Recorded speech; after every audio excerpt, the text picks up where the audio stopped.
all the way down, all right? Let's No. give the whole team some fucking credit here. All the boys played good. Fucking Shea Weber putting that puck through the net. Shit, son. Anyways, getting off topic here. Yeah. Where do you trade them? Where do you get them gone to? I don't know. The players that we would blow Kipper, up. where do you trade Kipper?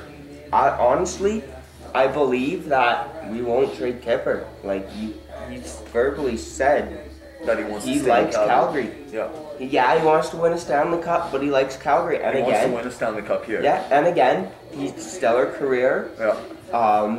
Impressive international resume as well. Multiple medals with Finland.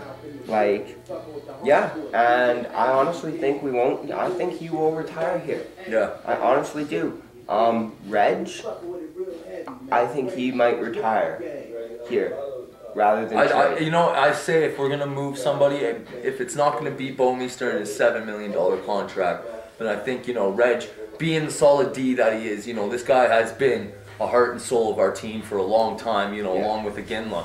And but I think he would need to be one of the expendable core players. Again, out of respect, his team of choice. Yes. I believe maybe a young prospect, a second, maybe a third.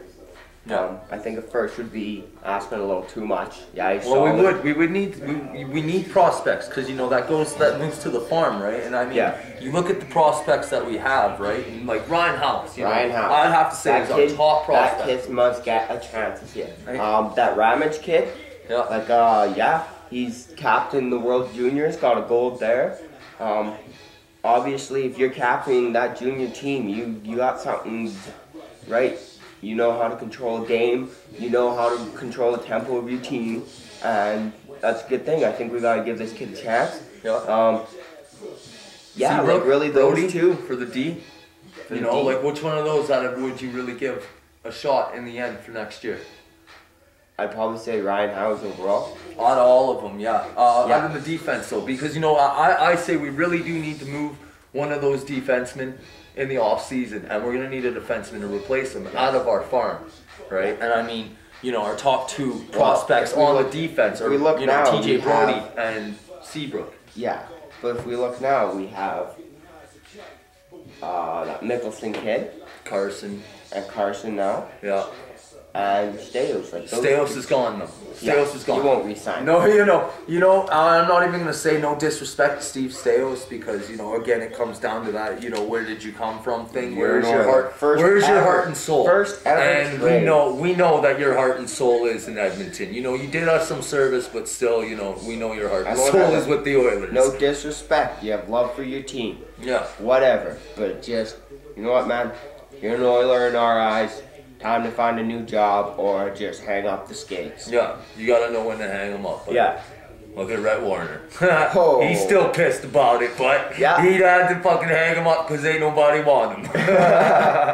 But expectations for next season, right? Like, expect some of these young kids up, right? And give them a chance. Like, if we're struggling again early, bring them up, give them a chance. Make moves. Shuffle. If you haven't made any big moves. If we start off slow after the first quarter, 21 games, we haven't made any and we're sitting at 10, even 10 wins at 21 games is unacceptable in my eyes. We have to be sitting at 15. If we want to make the playoffs, we're going to need to be sitting at around 15 wins after 21 games. 15 wins. Is just to make the playoffs, right? And keep the pace like that. I'd say 10 wins would be acceptable with a minimal of 4 to 6 overtime losses. Yes. So that we're at least getting a point. Yes. Like as much as you got second place, it's still points. And as it demonstrated this year, it came down to those overtime losses. Those single points basically drew out the Western Conference. As an expectation, as a Calgary Flames fan, do we expect our team to challenge Vancouver for the divisional title?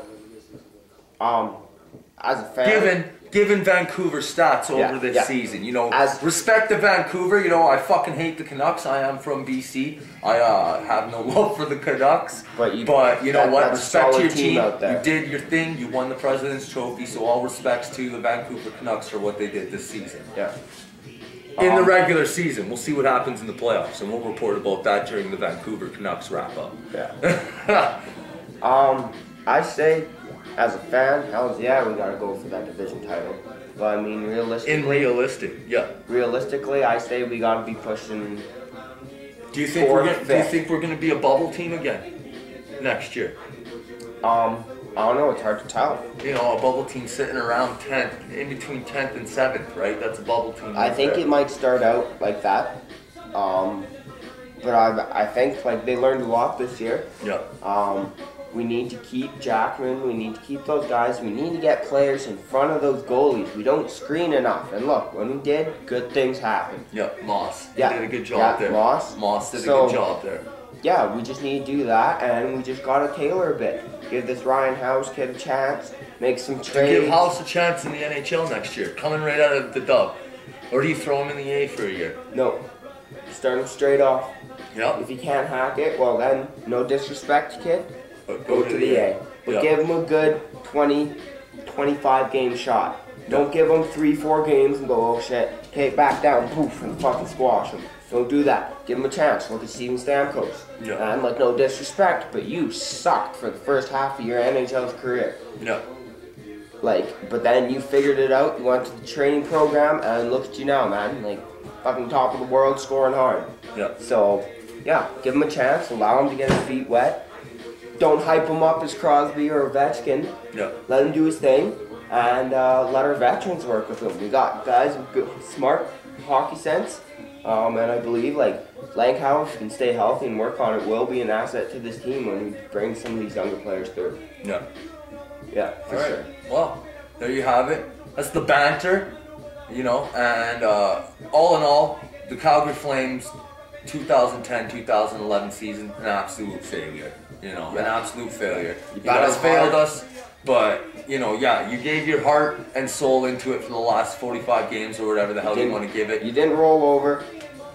Fought hard. Yeah, but in the same time, you can't sit there and give the, you know, double season, you know, we had 2 different seasons, because that's the same rhetoric we hear from, you know, Brian Burke down the road east, right?